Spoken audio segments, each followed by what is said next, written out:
ব্রহ্মপুত্র নদের পানি বাড়ায় প্রবল চাপে ভেঙে গেছে ময়মনসিংহ সিটি কর্পোরেশন এলাকার বিনপাড়ায় প্রায় ৫০ মিটার বন্যা নিয়ন্ত্রণ বাঁধ। বুধবার ভোরে হঠাৎ করেই বাঁধ ভেঙে প্লাবিত হয়েছে সিটি কর্পোরেশন ও সদর উপজেলার দুটি ইউনিয়নের বেশ কয়েকটি গ্রাম। প্রবল বেগে পানি প্রবেশ করছে জনবসতিপূর্ণ এলাকায়। তলিয়ে গেছে সবজি ভাণ্ডার খ্যাত চরাঞ্চলের শত শত একর সবজি ক্ষেত, আমন ধানের বীজতলা ও মাছের খামার। ফসল হারিয়ে দিশেহারা ক্ষতিগ্রস্ত কৃষকেরা। বেগুন পাট সব তলিয়ে গেছে, আর কৃষি জমির ধান বীজ ফলছিলাম আর কি, বীজগুলো সব নষ্ট হয়ে গেছে। এনে প্রায় ১-১.৫ লক্ষ মানুষের ফিশারির ক্ষতি হবে, কয়েকশো কোটি টাকার ক্ষতি হয়ে যাবে।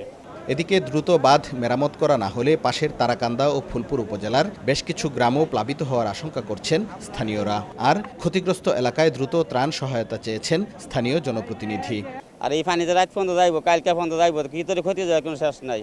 আতঙ্ক শুরু হয়ে গেছে অলরেডি। শিশু থেকে বৃদ্ধ, আবাল বনিতা সকলেই আসলে এটি নিয়ে ব্যাপকভাবে চিন্তিত।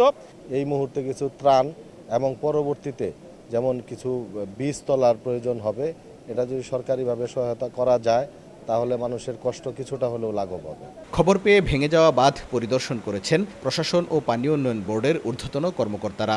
পানি উন্নয়ন বোর্ডের কর্মকর্তারা বলছেন, পানির স্রোত না কমা পর্যন্ত কাজ করার সুযোগ নেই। একটু ডিফিকাল্ট এখন এই যে পানির স্লোপ, তো আমরা চেষ্টা করবো যেদিকে আর একটু কমলে হয়তো আমরা এর মধ্যে যোগাযোগ করে যখন নামবো তখন হয়তো আর একটু কমবে। আবার জিওর ফস্তা ফেলতে গেলেও যে ওয়াটার লগিংটা এই পাশে যেন না হয়, কারণ দীর্ঘদিন আমরা বাদ করে ফেললে হঠাৎ এই পাশে কিন্তু পানি নিষ্কাশনের ব্যবস্থাটা থাকবে না। ওই জিনিসটাও মাথায় রেখে কি প্রক্রিয়ায় এই কাজটা করা যায় এটা আমাদের ইঞ্জিনিয়ার সাহেবরা ভাবছেন।